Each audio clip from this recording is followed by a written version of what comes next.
Assalamualaikum warahmatullahi wabarakatuh. Kita sekarang membahas persamaan gerak dalam mekanika kuantum. Persamaan gerak. Rumusan dinamika dalam teori kuantum berupa persamaan gerak yang mempunyai dua bentuk alternatif. Kedua bentuk ini akan dibahas secara terpisah. Namun kemudian akan ditunjukkan pula kesetaraan antara kedua rumusan tersebut. Selanjutnya akan diperkenalkan pula rumusan ketiga yang merupakan gambaran menengah antara kedua rumusan tersebut. Pertama, gambaran Schrödinger atau Schrödinger picture. Bertolak dari pengertian dasar bahwa fungsi gelombang psi xt untuk suatu sistem kuantum menentukan keadaan secara lengkap dan unik, maka persamaan gerak sistem tersebut harus dapat menentukan psi xt pada setiap saat t bila fungsi gelombang psi xt diketahui pada t tertentu. Bila fungsi gelombang psi xt diketahui pada t tertentu, maka persamaan gerak sistem harus dapat menentukan fungsi gelombang pada t yang lain. Berpangkal pada pengertian itu, serta prinsip korespondensi dan sifat dasar ruang Hilbert, maka persyaratan bagi persamaan gerak tersebut dapat dijabarkan sebagai berikut. Pertama, harus menyatakan hukum evolusi keadaan yang unik. Ini berarti persamaan harus terbatas pada orde pertama dalam turunannya terhadap T. Karena jika ada turunan orde kedua dari persamaan keadaan, maka dimungkinkan adanya evolusi yang berbeda untuk turunan kedua yang sama tersebut. Yang kedua, harus memenuhi prinsip superposisi linear. Ini berarti persamaan diferensial harus bersifat linear dan homogen. Yang ketiga, distribusi probabilitas bracket psi harus bersifat invarian terhadap waktu. Yang keempat, persamaan gerak harus berlaku untuk semua panjang gelombang materi dan khususnya harus memberikan hasil klasik pada limit gelombang pendek. Namun demikian, persyaratan umum tersebut tidak cukup untuk dijadikan dasar penurunan persamaan Schrödinger. Yang dapat kita lakukan hanya sekedar ilustrasi penurunan persamaan gelombang untuk kasus partikel bebas berdasarkan representasinya yang berbentuk fungsi paket gelombang, yaitu Cxt sama dengan integral fp ei p.x kurang et per h coret dp. Dari ungkapan ini dapat tuliskan turunannya. Min IH dot psi xt, gampang turunannya kan, itu sama dengan integral min I fp ei p.x min et per h coret dp. Dan turunan min IH nabla psi xt sama dengan integral p fp ei p.x min et per h coret dp. Dan min h kuadrat nabla kuadrat psi xt sama dengan integral p kuadrat fp ei p.x min et per h coret dp. Di pihak lain, untuk partikel bebas berlaku hubungan klasik E sama dengan p kuadrat per 2m. Perbandingan antara integran di ruas kanan persamaan 150A dan 150B, 150A ruas kanannya dengan 150B, dan ini, perhatikan 150A dan 150B dengan hubungan I sama dengan P kuadrat per 2M, yaitu ini P kuadrat per 2M, maka tentu kita dapatkan hubungan ini dengan melibatkan faktor 2M-nya. Sehingga hasilnya adalah IH coret 2 T psi xt sama dengan min H kuadrat per 2M P kuadrat psi xt. Maka hubungan ini E sama dengan P kuadrat per 2M. Perhatikan ini E, ini P kuadrat. Berarti E ini bisa kita ganti dengan P kuadrat per 2M. Ini P kuadrat, maka keduanya akan menyamakan ini dengan ini nantinya. Melalui persamaan IH coret 2 T psi xt sama dengan min H kuadrat per 2M nabla kuadrat psi xt. Jadi dapat kita lihat hubungan antara observabel klasik dan operator kuantum sebagai berikut. Momentum P berhubungan dengan min IH coret nabla dan E berhubungan dengan min IH coret kuadrat per 2M nabla dot nabla atau min H kuadrat per 2M nabla kuadrat. Jadi melihat hubungan ini, maka persamaan 152 ini bisa kita katakan sebagai persamaan operator kuantum. Yaitu IH dodotip si XT sama dengan H operator H si XT. Dengan operator observable energi E diungkapkan oleh operator Hamiltonian H.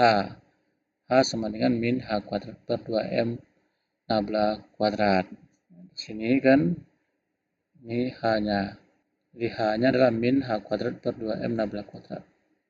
Untuk kasus yang lebih umum, dengan kehadiran interaksi yang diungkapkan oleh energi potensial V, xt, Hamiltonian di atas diperluas menjadi H sama dengan min H kuadrat per 2M nabla kuadrat tambah V X, T. Jelas dari uraian di atas bahwa persamaan gerak mekanika kuantum untuk suatu sistem ditentukan sepenuhnya oleh Hamiltonian H atau V yang bersangkutan.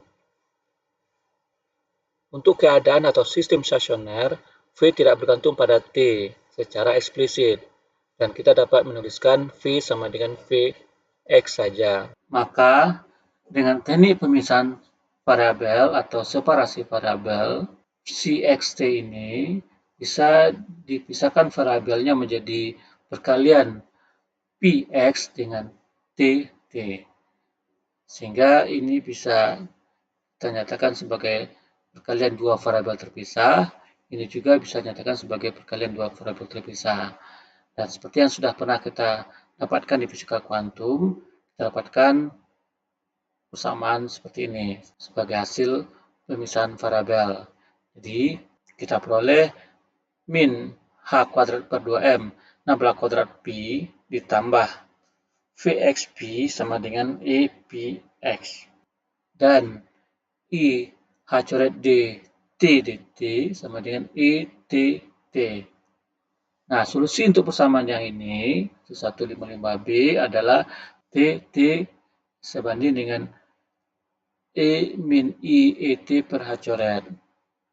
Untuk V yang tidak bergantung pada T, Hamiltonian merupakan operator energi total. Dan persamaan 155A menjadi persamaan Eigen atau persamaan Schrödinger, yaitu H pi sama dengan E pi.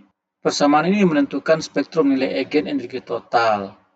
Dengan demikian, solusi lengkapnya berbentuk CXT sama dengan PX E min I ET per H coret atau PX E min I omega T. Dengan omega adalah E per H coret.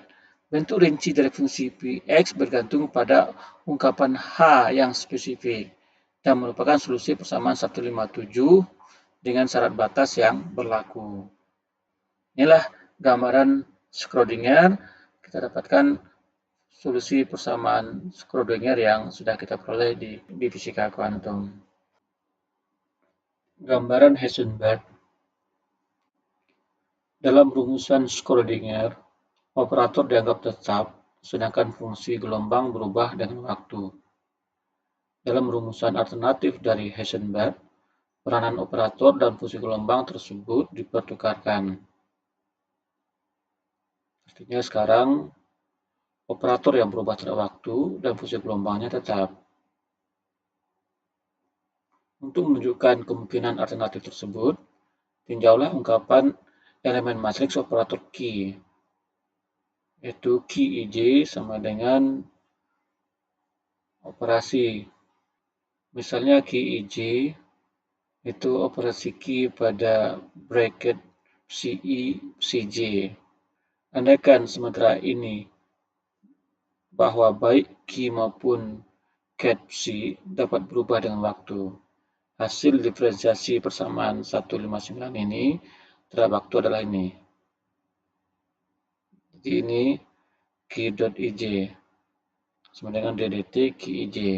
artinya turunan dari 3 variabel terhadap T. Jadi, tentu turunan bra .c.t dengan key dan cat cj konstan ditambah turunan operator doki.t dengan bracket ci dan cj konstan ditambah turunan cat.c.t dengan braf cj dan key konstan. Sehingga persamaan Schrödinger lengkap dari persamaan 154, yaitu persamaan yang ini, itu dirubah dalam bentuk seperti ini. I H coret do T cat C sama dengan H cat C. Dan persamaan kembarannya dalam ruang bra adalah min I H coret dari do T braf C sama dengan H dagger braf C sama dengan H braf C. Karena H sama dengan H daggernya.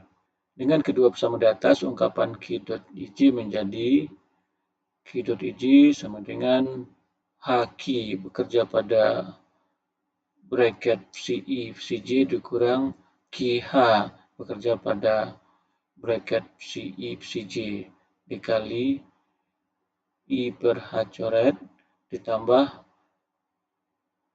bracket CI duduki CJ. Karena hubungan ini berlaku untuk setiap CI dan CJ, maka berlaku pula persamaan operator Heisenberg dq dt sama dengan Q per H coret dikali hubungan komutasi antara H Q ditambah do Q do T. Rumusan ini menunjukkan bahwa perubahan nilai ekspektasi Q merupakan akibat perubahan Q menurut persamaan 161. Jadi perubahan nilai ekspektasi Q, perubahan nilai harap Q, merupakan akibat perubahan Q menurut persamaan 161. Rumusan ini sangat berguna untuk uraian hukum kekeralan secara aljabar. Jelas apabila Q tidak bergantung waktu T secara eksplisit, maka kekeralan observable bersangkutan diungkapkan oleh hubungan komutasi H Q sama dengan 0. Kesetaraan antara rumusan Schrödinger dan Heisenberg. Kita mulai dari pemberian menurut gambaran Schrödinger. Andaikan cat C0 merupakan solusi persamaan Eigen Schrödinger pada T sama dengan T0, maka evolusi cat C terhadap T diberikan oleh transformasi uniter, yaitu translasi waktu, cat Ct sama dengan UT cat C0 sama dengan E min I H T per H coret cat C0 sama dengan E min I ET per H coret cat C0. Dan untuk vektor kembarnya berlaku bra Ct sama dengan U min 1 T bra C0. Dengan ini evolusi elemen matriks suatu operator Q menurut rumusan Schrödinger digambarkan oleh bracket Q C pada T sama dengan 0 dengan evolusi waktu menjadi bracket C pada T sama dengan operasi Q0 pada bracket Ct. Harap diingat bahwa gambaran Schrödinger Q-nya tidak bergantung waktu. Jadi ini menjadi operator Q Schrödinger Qs pada bracket Ct karena braf Ct sama dengan U min 1 braf C0 dan cat Ct sama dengan U cat C0 seperti yang ini dan yang ini tadi, ini dan ini.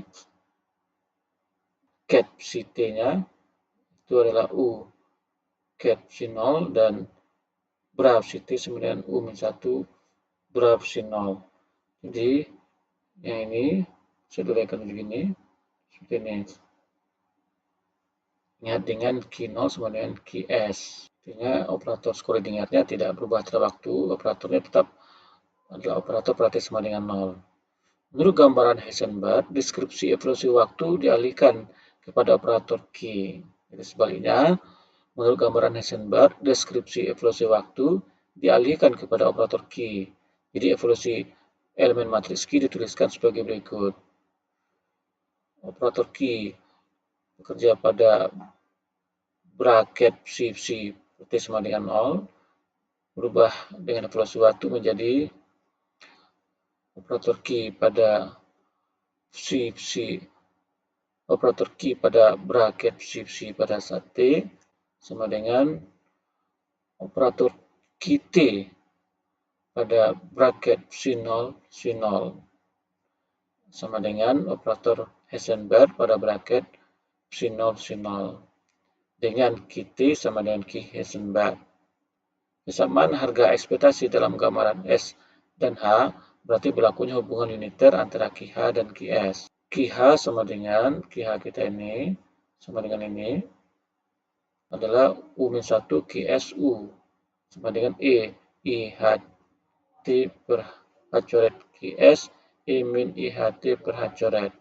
Nah, bersesuaian dengan persamaan 162, itu persamaan ini terkait dengan T-nya, itu persamaan ini cap T sama dengan E min I ET per H coret cap 0, maka cap S sama dengan U cap H sama dengan I min I H T per H coret cap H. Dengan operator H di atas adalah operator dalam gambaran S. Ini adalah ungkapan kesetaraan fungsi gelombang dalam gambaran Schrödinger dan fungsi gelombang dalam gambaran Heisenberg dalam evaluasi waktu T. Ya, kita sebut nih psi T dalam gambaran Schrödinger dan ini adalah psi T dalam gambaran Heisenberg. Hubungannya melalui ini. Jadi, ket psi T dalam gambaran Schrödinger sama dengan I min I H T per H coret ket psi T dalam gambaran Heisenberg. Gambaran menengah. Selain kedua rumusan yang telah dibahas di atas, dikenal pula rumusan yang memberikan gambaran menengah atau intermediate, yang juga disebut sebagai gambaran interaksi.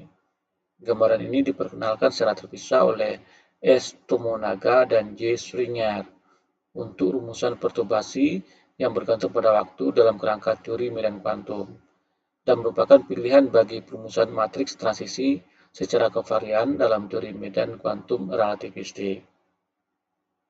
Uraian gambaran ini dapat diawali dari persamaan Schrödinger dalam gambaran Schrödinger tentunya IH coret dot ket psi S sama dengan HS ket psi ST. Kita andaikan bahwa HS dapat diuraikan dalam dua suku terpisah, HS sama dengan HS0 dan HS aksen. Dengan HS0 adalah Hamiltonian tanpa gangguan dan HS aksen adalah suku gangguan terhadap HS0.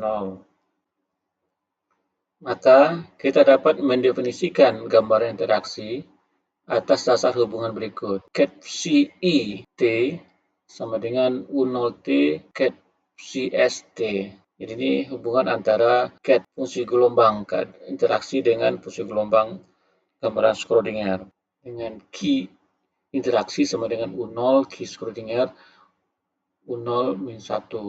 Dan U0-nya adalah IH Schrödinger 0 T per H coret. Itu Hamiltonian tanpa gangguan. H Schrödinger 0 adalah Hamiltonian tanpa gangguannya.